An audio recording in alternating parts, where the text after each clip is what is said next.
Welcome back to AM Northwest. It's a refreshing beverage her grandmother made in the dog days of summer, and it's having a viral moment on TikTok. Here to show us how to make Ukrainian Kompot, we welcome back the author of Braids and host of the podcast Food Friends, Sonya Sanford. Hi, Sonya. This is a dream come true for me because I'm a huge fan of your podcast. I love it so much. Well, I'm a huge fan of you, Tammy. Oh, thank you. So I am really thrilled we get to do this today. Yes, me too. Ukrainian Kompot, or Kompot, is popular across the Soviet Union. My family comes from Ukraine, so that's why I'm calling it that. Okay. But you could really find it throughout the Soviet Union and Eastern Europe. And it's not to be confused with Kompot, which is sort of a French, more of like a cooked, preserved, jammy sauce that you would put on maybe a cheesecake or a pastry. This, in fact, is kind of like a juice. And there's different styles of eating it, and making it. Okay. My grandmother, what she would do when she moved to the United States is in the Northwest, we lived in Seattle, she would forage for fruit. You know, there's fruit that grows everywhere. Like what kind of fruit? So I brought some to show us. So, you know, and these are fruits that I foraged even from last summer and I kept in my freezer. And you can make this with fresh or frozen fruit. Okay. So I have blackberries, of course. That's, yes, we have a lot of blackberries here. And I noticed one is not fully ripe, so it doesn't matter if it's not fully ripe. It does not matter. And that's the great thing. Genius. So sometimes I take my lesser fruit for Kompot because you're going to be cooking it. You'll see in a second. Kompot? Well, I say Kompot. Kompot. Kompot.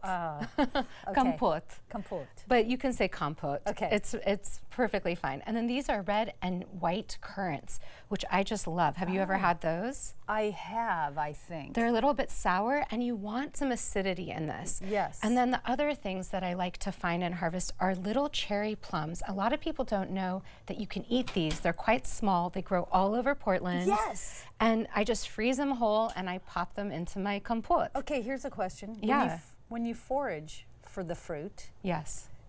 if it's in what if it's in somebody's yard? Or what, do you ever pick anything off the ground? There's a lot of etiquette around foraging. For one, you try not to take too much. Okay. You take just enough. You leave fruit there because it's not about greed, it's about sharing.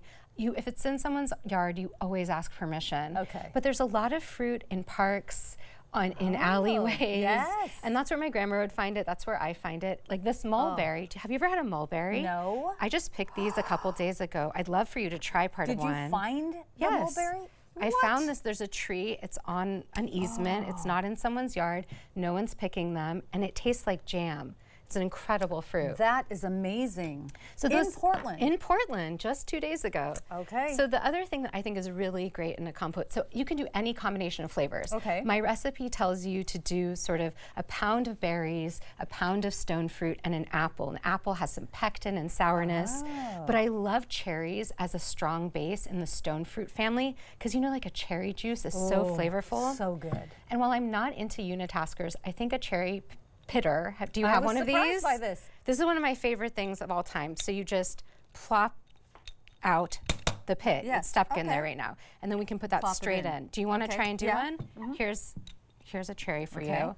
Okay, so how much fruit did you say? So a pound of berries. I don't think I did a little harder. Oh, it's because it's stuck. It's not your fault. Okay. All right. Well, you get the idea. Yeah, okay.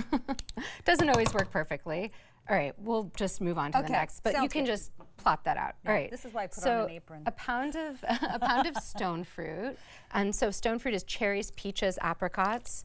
Okay. A pound of berries, and this is a mix of plums, berries, currants, and blueberries. Okay. And I noticed that you had stems on. Yeah. Because you're straining it? Because I'm going to strain it. And that's a great question. I like to strain mine. My grandmother wouldn't strain hers. Oh. She would just put it like into a bowl or a teacup like we'll have shortly, and she would just eat it almost like you would eat a fruit soup. And the point of Kompot, especially in the summer, is that it refreshes and cools you, and it's also very nutritious. It's full of antioxidants, all these dark berries. So that's why people love this. Yes. And because it's cooked as opposed to a fresh juice, it lasts a little longer. And it freezes beautifully. So what we do, we just added all of that to some water, just plain old water. I will let this come to a boil, and I'll let it simmer for about 5 to 10 minutes. We're not cooking this deeply. We're just cooking it a little to bring out the flavors of the fruit and to have it sort of all gel together. And then once it's done, you can strain it. You can serve it with a ladle. You can do it however you like. And I like to put it into a nice bottle. Look at how pretty that is. And wait, did you add sugar?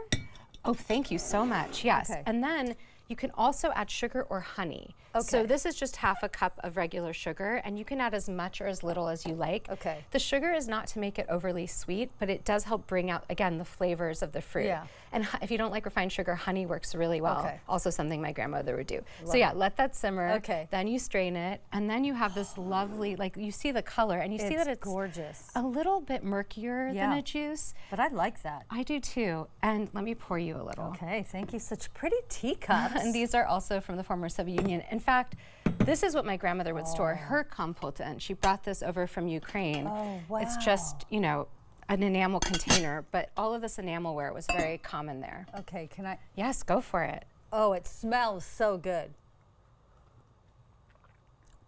Oh, yum.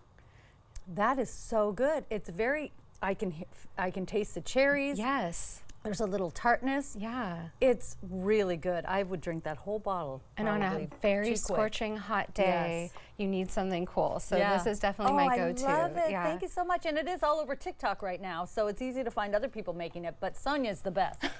She knows what she's doing. Well, that's very kind. Okay, so her podcast, again, is Food Friends, and her book is Braids. They're both fabulous. Okay, thanks again, Thanks Sonya. so much for having me. Yeah, my pleasure. Okay, we'll be right back with more AM Northwest. Stay right there.